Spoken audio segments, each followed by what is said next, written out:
Earth sign, Capricorn, Taurus, and Virgo. Kumusta po kayo guys? Okay, so Earth sign, maraming salamat po sa walang sawang pagsubaybay sa ating mga reading.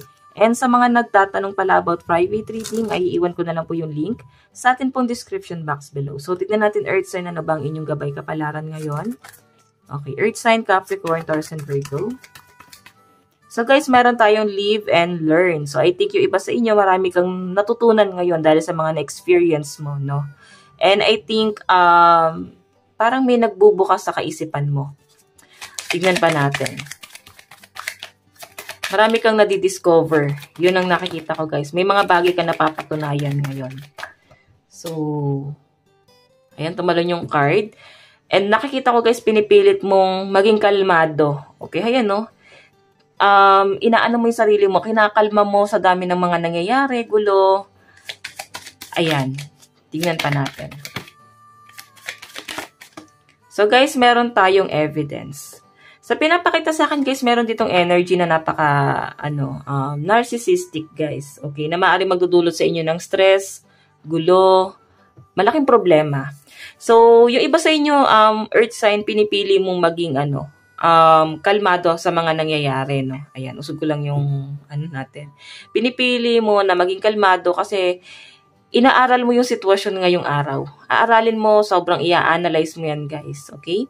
And hindi ka magpapadala sa emosyon mo. Kasi mas pagaganahin mo yung logical mo dito dahil sa mga nangyayari sa inyo. And itong evidence na to, I think yung iba sa inyo may mga bagay na gusto mo ng private life, no? Tignan pa natin, earth sign.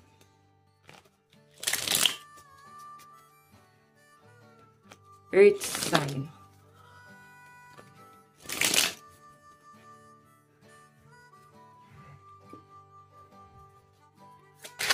Oops. Earth sign. Meron tayong the devil and the lovers.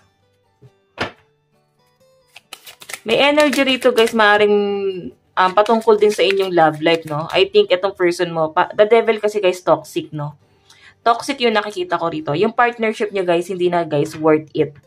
Yung feeling na pinipili nyo na lang talaga guys na ayusin. Pero kung makita mo na dito yung strength, maaaring nagkakaayos, on and off yung nangyayari.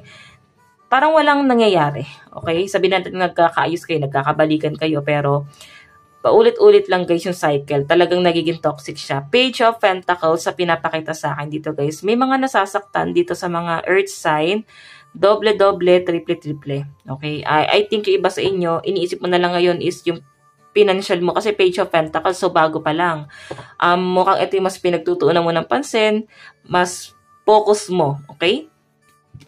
So, I think yung iba sa inyo gusto mo ng hustisya pagdating sa relationship ng person mo. Yun na lang talaga yung gusto mo dito, justice.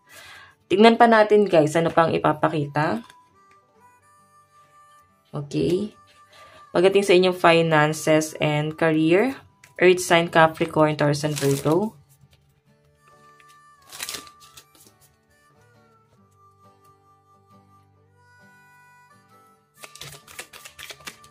Oops. So, meron po tayong karmic relationship. So, I think yung iba sa inyo, parang ang daming blockages pagdating sa inyong career, no? So, I think nagkakaroon ka ng struggle. Nahihirapan ka. Ganun yung pinapakita. And meron tayong the dragonfly. Gusto mo ng transformation. Yun nga lang guys, gusto mo ng transformation pero hindi mo alam kung saan ka mag-i-start. Kasi healing heart, nasasaktan ka. Pwede meron kang personal problem dito na iniisip mo ngayon, parang piling mo mag-isa ka. Tignan mo, walang ibang tao rito. Okay?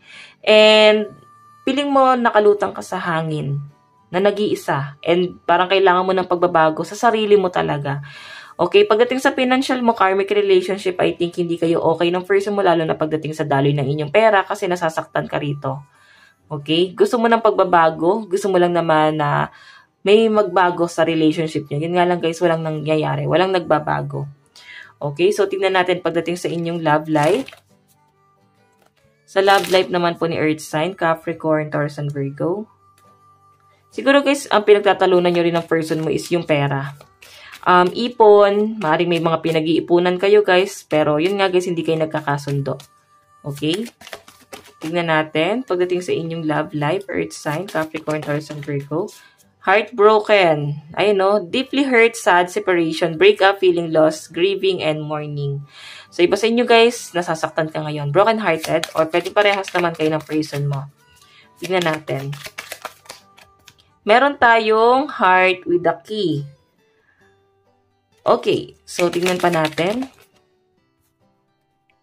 Iba sa inyo guys, pipiliin nyo mag-self-love. Pipiliin nyo yung sarili nyo. Parang feeling mo hindi naman worth it eh. Pero mag-uusap at mag-uusap pa rin kayo ng person mo. Ayan, I think meron kayong ayusin. Pwedeng may mga naiwang gamit.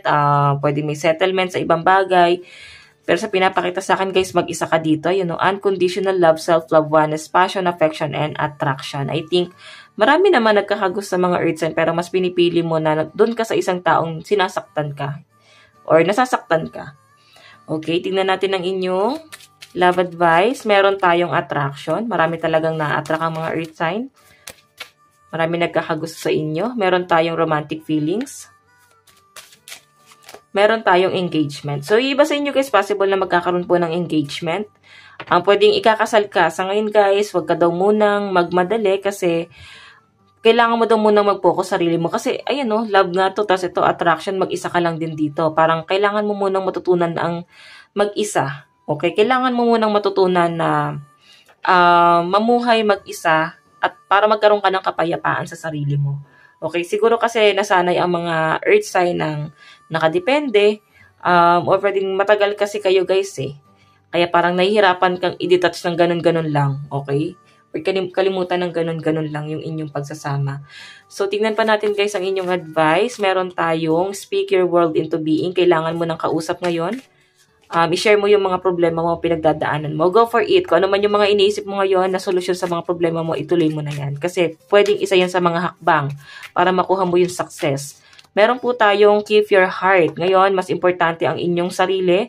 Alagaan mo yung puso mo. Kahit na kanino man guys, mas mahalaga yung peace of mind mo. Okay, so tingnan pa natin guys. Meron po tayong move beyond intention to believe. So, iba sa inyo guys, fear naman yung intention mo, pero parang feeling mo yung balik sa inyo, parang masama yung dating. Okay, so minamasama nila. Meron po tayong fearless expression. Yan, may mga kinakatakutan din. Pero it doesn't matter kasi nakikita ko naman guys na matapang kayo eh. Dominant naman yung energy mo. May mga bagay ka lang takot. Siguro takot kang makipag-usap, takot kang klaruhin, or takot ka sa mga sasabihin niya guys na masasakit pa. Okay? What does your soul say? Ano ba sinasabi talaga ng puso mo? Yun daw yung sundin mo. Okay? So, Earth sign, ito lang naman po ang inyong reading hanggang sa muli. God bless and love you all. Thank you!